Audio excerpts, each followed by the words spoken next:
আজকের ভিডিওটা আমার পশ্চিমবাংলার সমস্ত প্রাপ্তবয়স্ক বন্ধুদের জন্য। আজকে এই ভিডিওতে আমি জানাবো যে পশ্চিমবাংলায় যে কাজের যে ঘাটতি, আর আমরা যেই তামিলনাড়ুতে আছি, শিক্ষা অর্জন করেও সেই শিক্ষার কোনো মূল্য আমরা আজ পর্যন্ত পাইনি, যার জন্য আমরা তামিলনাড়ুতে ঘুরছি, এখানে কাজ করছি।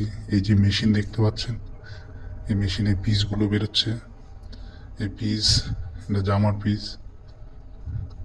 এখানে টোটাল 8টা মেশিন আছে। প্রত্যেক কোম্পানিতে কতগুলো মেশিন আছে, এরকম অনেকগুলো মেশিন আছে।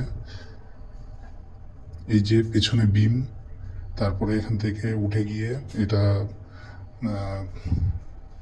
উপরে একটা পাও দেওয়া আছে, তারপরে পিনের ভেতর থেকে এক একটা সুতো এক একটা পিনের ভেতরে আছে।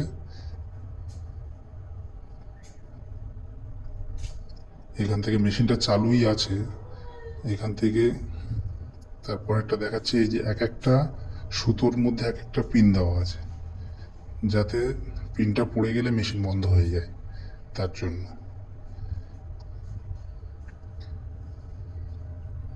এটা এই যে ফ্রেমের কাছে, এটা হচ্ছে উড়ি বলে, আর সামনে যেটা আছে এটা রিট।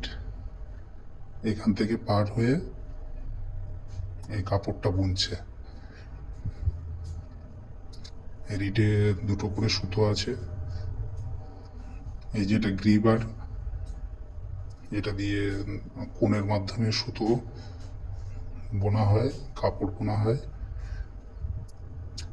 এই যে যাচ্ছে,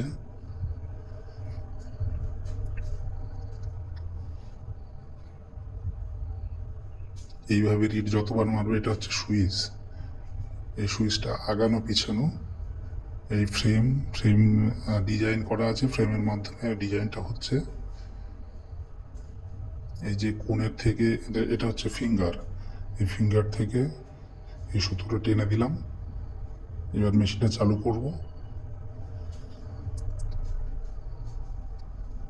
এই যে সুইচ চালু করলাম, প্রথমে চালু হলো না, বন্ধ হয়ে গেল, সুতোটা ঠিকঠাক দেওয়া হয়নি তাই। আবার এই সুতোটা ঠিক করে আবার চালু করে দিলাম। এই মেশিনটা আবার এই যে স্টার্ট হয়ে যাবে। হ্যাঁ, চালু হয়ে গেল। এই যে কাপড় বেরোচ্ছে, এগুলো সব জামার পিস।